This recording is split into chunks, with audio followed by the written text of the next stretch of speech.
And welcome. Thank you all for being here on our last College and Coffee. We do have one more coffee, but it will be with our school therapist in April to discuss, an issue around mental health, which is also really important. So hopefully everyone will be able to attend that as well.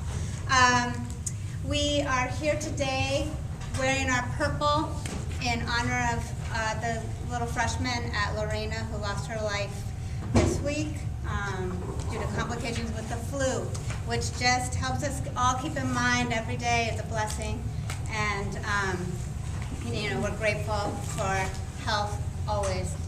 And so we wanted to go ahead and give you this last little nugget for you for the year. This is about where your students should be right now in the college application process, which might sound funny for ninth grade parents, and it is funny because they're not in the college application process, but we just, the purpose of these, as always, is to help hopefully reduce anxiety with information. We often have parents come and say, we don't know what we should be doing right now with our students, so we want to provide this for you so that when you hear us say, just make sure they're getting good grades, getting to sleep, keeping a smile on their face. That is what they need to be doing when they're that young. But without further ado, I'm going to turn it over to the three counselors who are leading the presentation today, and they've prepared a wonderful one for you. So thank you for being here. I'm Ms. Fultz, and I'll be kicking off this fun presentation all about where your children should be at this moment based upon their grade level. So just so you guys know too, all this information that we share with you, we also share with your students as well. So they probably have already heard much of what you're going to hear today as well, or will be shortly. So moving up and moving on, just like that, before you know it, they will be getting ready to graduate. But before they do that, some things to keep in mind. So probably the biggest question right now is courses for next year. What should they be taking? So March 7th and March 8th is when counselors are headed into one of their classes to walk them through the course selection process. Talk to them about any changes that we have, new classes that we have, prereqs, what the prereqs are for certain classes. The course description guide has all that information in it for you guys as well, so you can already get a head start on that. It should be updated relatively soon, so what's on the website is last year's. So sometimes prereqs will change for students, or for a course rather. And then they have until April 12th by 4 p.m. to finalize their course selection. So keep in mind that these are their course requests. There's no guarantee that they get them. Most do get what they want though, with that said. And then oftentimes when we're in classrooms, students start to panic a little bit, like, I don't want to put in anything right now because I'm not sure. Again, they can go back in and edit their course requests up until the deadline. So we encourage them to start that process with us and then continue that conversation at home with you, the parents. And then also making sure that their classes for next year are balanced for them. So if they're in honors and AP classes, kind of maybe keeping with the rigor if they felt comfortable and good with that, increasing rigor as well if they thought like I can handle a little bit more, or sometimes decreasing for the student if they thought I took on too much this year, this wasn't good for me. We always preface and tell our students, and we'll tell you guys the same thing, that mental health is really important. So again, balance in moderation for them. Every student is different. So some students can take all the honors, all the APs that are offered in terms of our caps here, which we'll get into shortly. And they're fine. They somehow, they can go on a short amount of sleep. Yay for them. I personally couldn't do that, and so again, we really do stress to students that it is balanced for them and not to compare themselves to what their friends are taking as well. And then definitely, again, overviewing as parents what they're taking. I always tell students when I meet with them and we kind of map out classes for the following year, like if you look at this and this makes you really anxious, then don't do that to yourself. Again, they know themselves best, so it's important for them to be real and honest with themselves. And then you can check the graduation requirements in that classroom. There is a graduation requirements tab, and there's one or two ways to view it. You can see a pie chart which kind of breaks down, this is a junior student, I believe, so it breaks down what they've completed, which is the bulk right now with the 54%, and then what's in progress, what's planned, and then what's unfulfilled. So as they travel throughout their 4 years, that will eventually become all pink for them. This is another way to look at it, which is maybe a little bit better of a visual in terms of breaking it down. So you can see it starts with religion. Green check marks means that the students have sufficed that requirement, they've met it, they're good to go. The little blue circle with the arrow, that means that it's in progress, and anything with the red flag means it's not yet completed. And then sometimes too, as you're looking at it, if you think like something is off, typically with a student who might play a sport, we have to go in and waive that requirement for them. So if you notice that there's something off, we can meet with your student, have your student come see us, and then we can address it and fix it for them. To test or not to test. So we hear a lot throughout our time in high school. SAT, ACT, subject test, what do we do, when do we do it? So where are my freshman parents? Yay, you don't have to worry about this right now. Don't stress out your child. We tell them the same thing. Before you know it, we'll be talking all about the SAT and ACT and subject test, but right now you do not need to worry about it. As we move into sophomore year, same thing in terms of like SAT and ACT. Maybe over the summer heading into junior year, if they're like really motivated or they're showing a lot of interest, which I'll mind you will be not a large percentage. So if your child is not like coming home being like, Mom and Dad, yay, SAT, ACT, it's okay. That's good, it's okay. So then maybe like some prep, like online prep, like Shmoop or Khan Academy over summertime to kind of help start to gear them, or if they want to dabble in it a little bit throughout their sophomore year, fine, but again, we don't want to add that pressure to them in sophomore year. Junior year and senior year is really what SAT and ACT will come more into play for them. We also want to avoid that testing burnout. So if we're starting them in freshman year, sophomore year, by the time they get to senior year, they're going to be like, peace out, I'm done. I don't want to do it anymore. And then also in sophomore year, subject tests. So maybe most of you are familiar with that. It's a multiple choice exam. It's out of 800 points. They're in addition to the SAT and ACT. Some colleges want them. Sometimes a major can dictate needing them. But really in sophomore year, really like the one for most sophomores would be world history subject test that they would be looking at potentially taking in June. Other than that, there's really no other subject test for them at this moment in time. So they can definitely get a head start preparing, taking the AP course, and the AP exam will help kind of prepare them for the subject test that they wanted to take it. I talked about our very eager sophomores, and then junior parents. So this is the time, right now, if your students haven't already registered for the SAT or ACT, now would be a good time to sit with them, go over dates, and plan accordingly. So we encourage juniors to take one of each, an SAT and an ACT, within the springtime of their junior year. They have the early part of senior year for any retakes. So whichever one they did better on, they want to maybe focus on prepping a little bit more over summer, and then taking it at the start of their senior year. That's what we would advise. And that is that. AP limits and capstone. Mr. Fuller is, yes. Good question. I mean, when I applied to college many years ago, you pretty much just took the SAT. Like, what's the kids now take both? Take both, yeah. They're both curriculum based. The main difference between them would be math is a little bit different on the ACT than the SAT. SAT covers up to Algebra 2. There's a little bit of trig on the ACT. And then there's science on the ACT in terms of interpreting data, graphs, charts, things of that nature. Where on the SAT, there's no science on it. So both are curriculum based, so they have kind of shifted with the new breakdown of the SAT. There's no more wrong answer penalty on either of them, so we just say take both.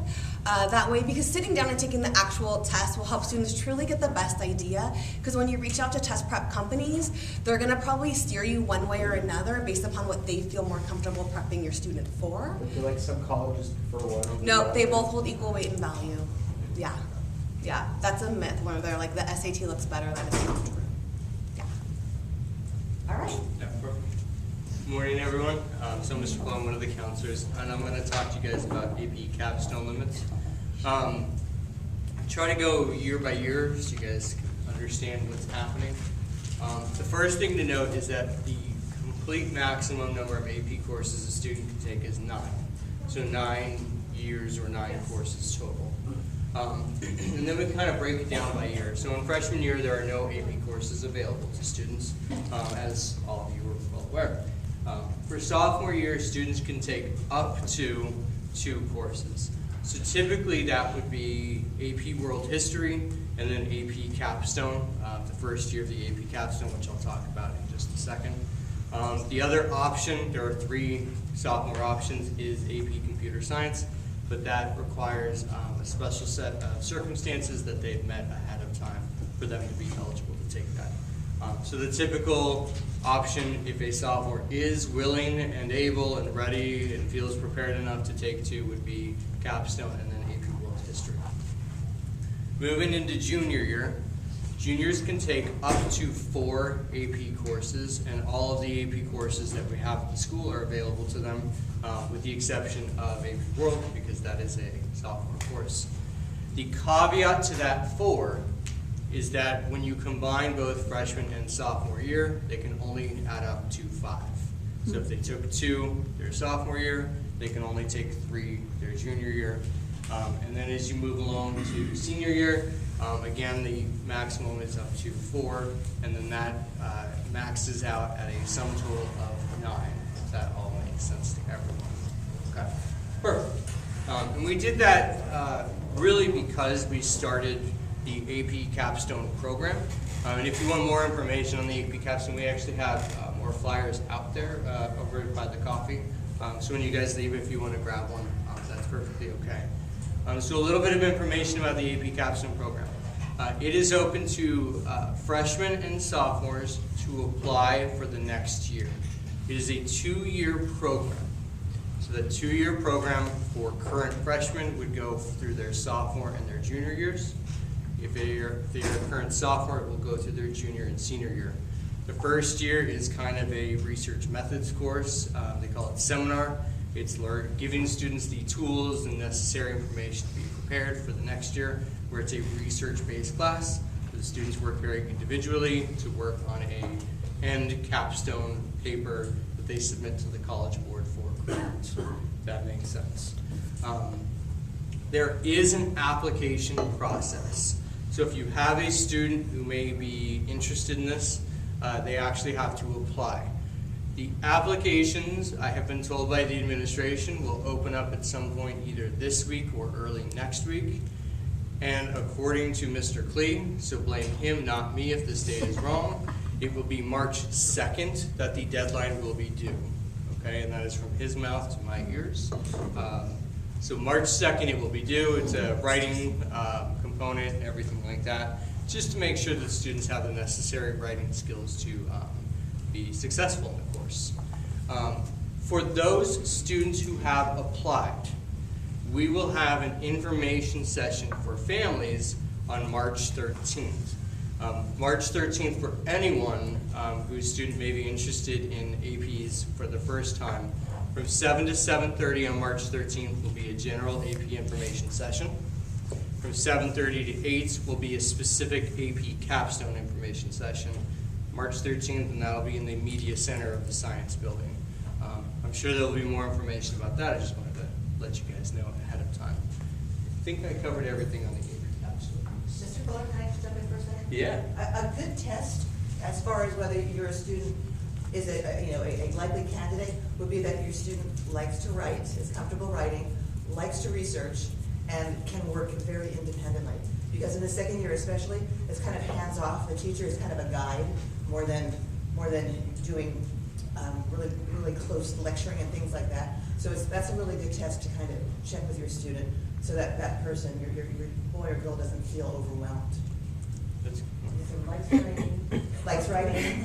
Works independently. Likes to research, and can work independently, yes. Yes. What kind of subjects are? So the research portion, my understanding is that in the research portion, they can really choose what their interests are, and that's kind of the value of this. They can kind of go off in their own direction to kind of find what their passions are, what their interests are, and that's kind of where they can focus their research on. Where is the application? It'll be on Blackboard. So any qualifying students in 9th and 10th grade will be added to a Blackboard page. In the next, once the application starts to open, so they'll be added to the Blackboard page. And and they'll actually submit the application through that Blackboard page. Yep. The other thing I did not mention is that if they do participate in Capstone for both years, both the expository composition requirement and the critical thinking and composition, the sophomore and senior writing courses, are removed from their graduation requirements. Because they're going to be doing enough writing when they write that 10,000 word research paper. For 2 years, it's So the 2-year program will get rid of both Expo Comp and Crit Comp, which are 2 semesters. Yeah. Okay. The other thing we want to talk about is the college visit. We encourage students to visit colleges at any point, in any way, in any manner. I'm even a fan of them driving by it if it's on the way to somewhere, just so they can look at the buildings and kind of get a sense of what it looks like and how it feels. Take advantage of the different opportunities.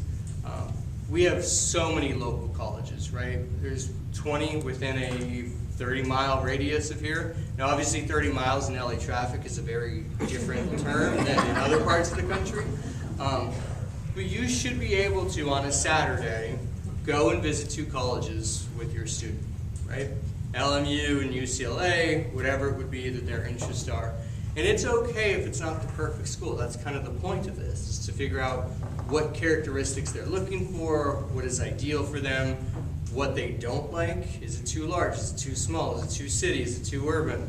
Everything like that, just so they can kind of get a better idea of what they really want before they start fully building their list come end of junior year. Family vacations are another great time, especially when it's a combined family vacation. You need to get away from the weird relatives a little bit. Take 2 hours, 3 hours, go visit a college, and then come back. You'll be more refreshed, everyone will be happier, and you'll get to see college in the process. Next week, I believe our speech and debate team is going up to Berkeley, speech and debate or robotics. So that's another great opportunity where they get to visit a school. A lot of our athletic competitions, especially when it gets deeper into playoffs, play at colleges, stuff like that. So really, anytime you can fit in a college visit, it's good. Just kind of helps them get a little bit more information about what they might be looking for. And you never know, there might be a surprise school that they just fall in love with that you never expected to occur before you went to that campus. Further talking about college visits, we try in the counseling office to make college campuses more accessible, or as accessible as possible. So in the fall and spring, we try to run a college tour. We've run one in the fall since I've been here and well before that. This fall, so fall of 2018, which is available to any of your students that are currently here, 9th, 10th, and 11th grade. We're looking at 3 different options, and in the next couple of weeks or so, you'll get a survey that actually asks the parents kind of what their preferences are, so we can gear it a little bit more towards what the students' needs are. We're looking at 3 options. The first would be the Northeast, which basically goes from Boston to Rhode Island to Connecticut, and then the outskirts of New York, and then ends in Pennsylvania. Second one is the Atlantic Coast, which starts in Washington, D.C., and then basically heads down the Carolinas and ends in Georgia. And then the third one is the tour that we tried to run in the spring, we just didn't quite get enough interest in it. And that'll be the Northwest, basically starting in Oregon, moving all the way up to Washington. So we'll be doing one of those. It would be great if we could do all 3, but we certainly cannot. So those are kind of the 3 options. As well, any junior parents in the room? Awesome. I hope that they went on or will be going on one of the college tours. I will be at the UCLA Pepperdine tour as well as Ms. Folos on Thursday, so we'll be heading out that way bright and early, getting back a little late, but they get to see both UCLA and Pepperdine. It's an easy, quick tour for the juniors so that they can kind of get an idea of what some of the local schools look like. And then the last one that will be coming up is USC and LMU in a couple of weeks, which some of our counselors will be going on. Yes? So you can only choose one of those. Correct. And so for the sophomores and freshman parents in the group, they can only choose one. They sign up. It's usually $25, so it's relatively inexpensive to go. And that's just to pay for the bus and everything so that we can get them there. And then summertime. Who doesn't love summertime? I'm having conversations with my 9th graders right now And I'm happy to break the somewhat bad news that as fun as summer is, and I love summer, right? I have 3-year-olds, so I'm so excited for summer, just to like hang out in the pool and play and everything like that. But as a high school student, it kind of needs to transform a little bit to a functional summer. And the term functional is really defined by what the student wants. Obviously, there needs to be family time. Absolutely, vacations, hanging out, all that, that's all good. And then for those students who received a D or an F in a couple courses or one course, whatever it would be, definitely need to make that up over the summer. But then it kind of branches out, right? Some students are looking for internships, some students are getting jobs, some who love to volunteer and have an organization that they volunteer with will spend hours at that place. And that's a really, really great use of their summer. Others will take college courses. Local, Pierce, Moorpark, College of the Canyons. There's enough online courses as well that they really don't even need to leave home. They can take a college course, they can stay at home, air conditioned, everything like that, and kind of get what they need as well. A lot of local four-year schools are going to have summer programs as well. I know Cal Lutheran has an engineering one, LMU will have a film one. You can kind of look around at each school and they will inevitably have a summer program that your student can get involved with. And some of them, some students are even wanting to go farther away, out of state, out of the area, to kind of experience what a different part of the country feels like. Now granted, when you go to a different part of the country in the summer, it's not cold, so they don't really get that feel, but it's good to at least be far away from home, kind of get that sense. On our counseling Blackboard page, I try to post every summer program that comes through, so students can look at that. If you have access to their Blackboard page, which hopefully you do, you can check those out as well. And then there's also a link for any summer programs. And like I said, they're nearly infinite. Almost every four-year school is going to have some sort of program available for high school students. And up next is Bob. All right, so going back to our juniors, this is something we're going to talk with them a lot about and into senior year, but we want them to start thinking about their college list and start creating their college list on Naviance.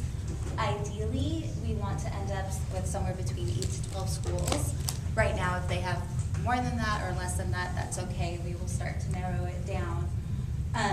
But these are kind of the breakdown with the REACH, Target, and safety schools. So we'd like 1 or 2 REACH schools, so that's that dream school that they've been talking about since they were little. We're never going to tell them not to apply. It's fine. You want 1 or 2 there. But the bulk of your list should be in that Target area so that when the springtime comes around, we want them to have as many options as possible. And then just in case, also 1 or 2 safeties. And these are both academic safeties and financial safeties. Just, again, to cover all our bases. And the really important part, though, is like the kids should be happy about getting into any of these schools. So if it's a school that they really don't want to go to, then we can't consider it a safety or anything. I went through this with my son this year, and there was one where he's like, yeah, I'll apply if you want me to, but I have no intention of going there. Kind of defeats the purpose, right? So we want to make sure that they'd be happy attending those schools. And then the other part is personal statement, what used to be called the essay on the college application. So a huge part of the college application is very black and white. Your grades are your grades, your test scores are your test scores. There's not a whole lot of wiggle room there. This is the one part of that application that really allows a student to tell a college who they are. What makes them different from the other applicants? What are they bringing to this college? So it's really important that this be your student's voice. These reps read thousands of essays, and they can really tell when it's been written by the student or it's been, really fixed by a counselor, a parent, anybody else. So we encourage them to write in their voice. We can tell when it hasn't been. So the whole point of getting kind of away from the college, calling it an essay too, is the reps are saying, just tell us who you are. They want to know. They want to get to know you, and this is that perfect opportunity to do that. So it's not the typical essay like you're writing in an English class. They're not interested in, you know, the flowery introductions and anything like that. Just who are you? What is it that you're passionate about? What do you want to tell us about? So keeping that in mind. And it's perfectly okay to help them proofread and help them out with it, but again, just being in their voice is really important. And this summer, yeah, Roughly how long would that be? typically? they're different. There's word cutoffs. Does anybody know at the top of like? The UC has 8 prompts, and students are required to write on 4 of them, and is it 650? Yeah, I would say like 650 each, so that's not very long. It's not long. 350. 350 now. And then the common app is the longer one, exactly. And those are available right now. So if the students want to log on to either one of them, you can see the prompts. The Common App one is already out as well. So it definitely gives them a lot of time to start thinking about that and jot down ideas so that, you know, come senior year, or hopefully even sooner, they're ready to go with that. So in order to help them with that, we do have workshops that the counselors provide. That first one's done, but the next one's coming up here shortly, where we will sit down, and it's usually a smaller group of students. It's during a little bit after XY, but we will help them with their timeline. You know, this one's talking about timeline and letters of rec for the teachers, and then that last one in March will be the essay writing tips and stuff. But this is a great opportunity for the students to ask questions. Like I said, it's a smaller group, so we could do a lot more one-on-one. And just answer questions, kind of help them with that stress so they kind of feel like they have a head start really on getting these done. And we do, like, there's 2 dates for each subject. And then also for rising seniors, so this summer, so your juniors for this summer, we do offer 2 application workshops, boot camps rather. And this is just kind of giving them a head start. We will actually start the UC app as well as the Common App. So, and they get to work with their English teachers on the essay portion, and the counselors are in there to help as well. So they will actually go into senior year having a huge part of this done, which is fabulous because, you know, senior year hits, you're applying, but school doesn't stop, so you're still juggling all your classes and everything. So whatever they could do ahead of time to prepare obviously is a huge help at that point. And again, a lot of one-on-one help. We can answer questions. If they've already kind of have a draft of their essay or what they're thinking about writing, we can help them and sit with them through that as well. And these will actually, you sign up on the summer school site and it opens up in a couple of days so they can already sign up and be ready to go. I have a question, are the sessions the same or? Yes, yeah, we just offer to just, you know, in case vacations, whatever. So, yes, those will be the same. And that's it. Does anybody else have any questions about anything? I have a couple general questions.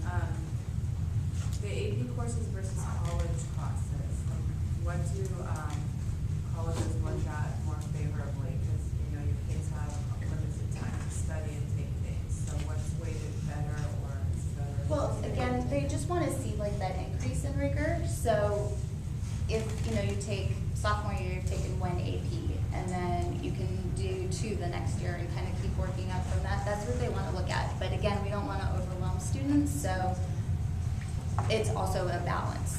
Because What about taking the city college classes versus an AP class? you mean outside of? Yeah. I mean, that's possible too. I don't know if it's rated any. So, like, for example, psychology would be the most common one, right? If a student takes psychology at a junior college over the summer, that is college credit, right? For them to earn college credit through the AP psychology program, they have to take the test, score a 3, 4, or 5, depending on the school, and then if the school that they're attending takes it, then they get that college credit. So it just kind of depends on the institution. But it's not that colleges see one better than the other necessarily, so that's important. Like, they also want to see that they're challenging themselves as much as possible at their school, but without overburdening themselves. So what I've seen some of my students do is, let's say maybe they didn't qualify for a certain, because we have prerequisites for our APs, again, to continue making sure that we're not setting them up, that we're setting them up for failure, for success always. But maybe they didn't qualify for AP Psych here, so they take psychology at the junior college. I've also had students take things that they're really interested in that we don't offer, like astronomy, oceanography, kinesiology. And that's also the community college classes are a good way to show a productive summer. So it's not one better than the other necessarily. It's very student specific. If a student wants to be an engineer and they haven't taken physics or AP physics, that's an issue. But if they're not interested in engineering and they don't take AP physics, that's okay. If they take a college class, is it letter grade based or is it pass or fail? It's usually letter grade based. And then that gets transferred to their college? Depends on the institution. Because you guys don't take the credit, right? So it depends on the institution if they'll take Depends on it or the not? institution they articulate to, yes. But they can give us their final transcript from the community college or college. Okay. And, because some people do summer programs or something where they get college credit, whatever credit they get, and then we'll upload it to Naviance, and then when they're seniors, we'll send that to the college for them. And then the college does with it whatever they wish. So sometimes they recalculate the GPA, sometimes they just glance at both. Are there any college classes that you guys recommend, like online and stuff like that? Yeah, kids take online ones all the time. It really just depends, again, on the student and what they're looking for. You can scroll through the college catalog and look to see what they're interested in. A lot of them are online now. But it really just depends on what they're looking for and what the college provides. Okay, so the students should be talking to you guys. Yeah, we actually have to assign an approval sheet that shows what they are taking. But the other rule of thumb that we say in our office, because we're in California, is make sure the description says it's UC and Cal State approved, because that is going to show that it'll transfer at least to those schools, but most likely other schools as well. Can I ask about the capstone program? If I have a sophomore who's going to be a junior, and if he's the kind of thinking about it, but if he is, what about the grading for that? Does that, did you get any bumps? Yeah, It's the same as AP? Yes, that's correct. And that will also waive his critical thinking class in the senior year. Wait, I'm sorry, can you repeat what you just asked? Sure. She asked about AP Capstone. So for those freshmen and sophomore parents in the room, we have a new program that started just this year for rising juniors and sophomores, right? Yeah. And it's AP Capstone. So her first question was, do they still get that GPA point bump? Yes, they do. It's treated just like all our other APs. And then I added that if they're rising sophomores, it waives their 2 writing classes that they have to take here as a sophomore and a senior. If they're rising juniors, it waives the senior one. I saw that Mr. Fulton mentioned that kids can take remedial classes over the summer here. Are there classes offered if they want to take it over the summer so they don't have to take it, something that can move them ahead rather than remedial? Yeah, both of our mandatory writing classes. In 10th grade, it's expository composition, and in 12th grade, it's critical thinking and composition.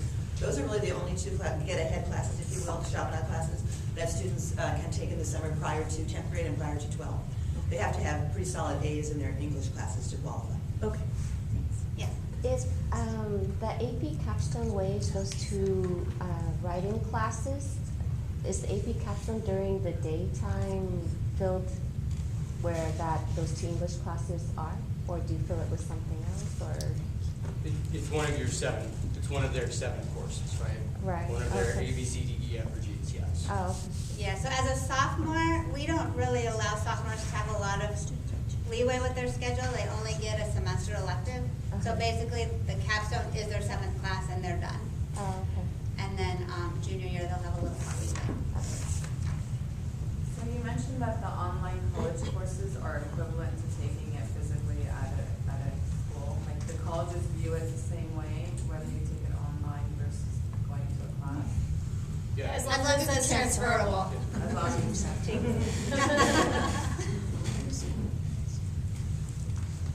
Going back to the capstone program, we're looking at the schedule, and by taking the capstone, I'm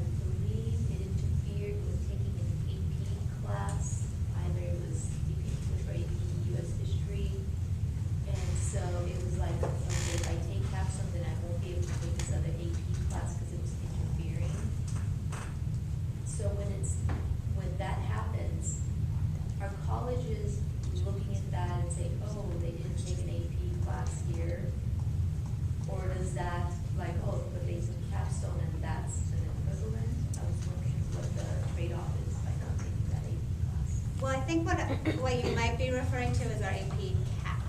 So, again, keeping mental health at the forefront of our mission here. We cap the number of APs a student can take. So it doesn't interfere with any particular AP class, but it interferes with how many APs you can take in a year, so that students have balance and sleep and have fun with friends and all of those things. So we changed it with the AP Capstone because students really wanted to take AP World and AP Capstone. So we do allow our sophomores now to take 2, it used to be 1, but they can only take up to 5 by the end of their junior year, right? So that means that junior year they can take 3 or 4 now. Ugh. Which again is getting up there, you know, we still want you as parents to say, are you sure? And, sorry, go ahead, you're done, sorry.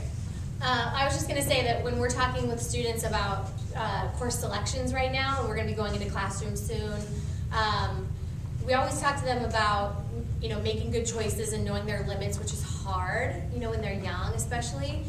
But, you know, we always want to make sure that they don't feel like just because they meet the prerequisite for a certain class that they have to take that class. Like AP World History or AP United States History is a great example, because I don't know how many students I see that say, oh, I hate history, I can't stand dates, I don't want to memorize things. I'm like, well, then why are we taking AP World History, right? Because it's a long year in a class in a subject you cannot stand and you know you can't stand it, right? I mean, we're all for challenging students and going out of your comfort zone, but you know, it's a case-by-case situation. It helps when you guys talk to them about that at home as well. And when you see their patterns, you know, are they sleeping? Are they going to bed on time? Are they able to see their friends? Do you get to talk to them? You know, all those things are part of the mental health, you know, situation that we want to protect. And just knowing their limits in terms of what's available here, what they can take advantage of, because especially for the younger students, which we're seeing a lot of our freshmen right now, you know, they don't really necessarily understand. I can still take those classes as a junior or a senior. You know, I can take AP Psych later if I don't want to jam it into my schedule, you know, or even the AP Seminar. You can do it as 10th and 11th or 11th and 12th. You know, so we just keep in mind that those things are, they all come with a little caveat, you know, just because we have a lot of motivated students that are like, I want to take every honors, every AP, and that's not something we promote. We really want them to be thoughtful about the classes that they're taking. And it doesn't have to be just because they meet the prereq that they should take that particular class. We always have confusion in our house about language courses and how many. If you go in as a freshman in Spanish 2, and you take Spanish 3 as a sophomore, do you need to take Spanish 4 as a junior, or can you be done? No, you can be done sorry, excuse my voice. For us, you have to have 2 years of a foreign language in order to graduate. For colleges, you have to have 2 years, and they recommend a 3rd year. But what they're looking at is the level at which you're taking that foreign language. So they're gonna see that student that took Spanish 2, Spanish 3, and they're gonna say he did 3 years, he met the requirement, and he met the recommendation, so they could be done after that. So junior year, you wouldn't have to take Correct. a language. Correct. So if my daughter's taking Latin 1 now, she has to take She would do Latin 2 as a sophomore, and then we would recommend Latin 3 as a junior. Latin 3. Is there something as a 4th year? I'd like to. Yeah, and for AP, you should go all the way up. After Latin 3 is AP? AP or Latin Latin 4, four. depending on how they're doing in that class. Oh. Colleges, most colleges only require 2, right? But they highly recommend 3 to 4. And for a student who loves language, it's really a good idea to go ahead and take that 4th, because not a lot of students do. So it sets them apart. In the back of the hat. Does the same thing apply to math if they finish the max math by the junior year? Can they just take a class that they might enjoy their senior year, or do they have to take like statistics or some other? We would always recommend they take 4 years of math in high school. Well, they finish that because Chaminade, the middle school. So you're saying they offers that. take like calculus as a junior? Correct. We would still push them to take AP Stat or MOFA, Mathematics and Financial Analysis, to get a 4th year of math in high school. So they don't look at the level then of the math. It depends on what they're going into. The reasoning behind that as well is that there are certain states that require 4 years in high school now. So they actually eliminate themselves from some schools by not taking the 4th year. So that's why. I just wanted to say something to all the other parents. I have 2 different students that are in college, and both of them went up to French 3, and French 3 was very, very challenging for them. But while they were in college, it was an option that they needed to take a foreign language semester, and each of them got A's in it, and very much grateful that they took the 3rd year of foreign language. So I think that's why colleges recommend it. So that's just my parenting suggestion. Thank you. You're welcome. In the sense that they were surprised, they were scared to death entering into the class and walked out with an A going, oh, it was really easy, I learned so much in high school. Okay, one more, and then I think, just for the sake of everyone else's time, we'll let you go, and then if anybody wants to stay and talk to us, we're here. Yes.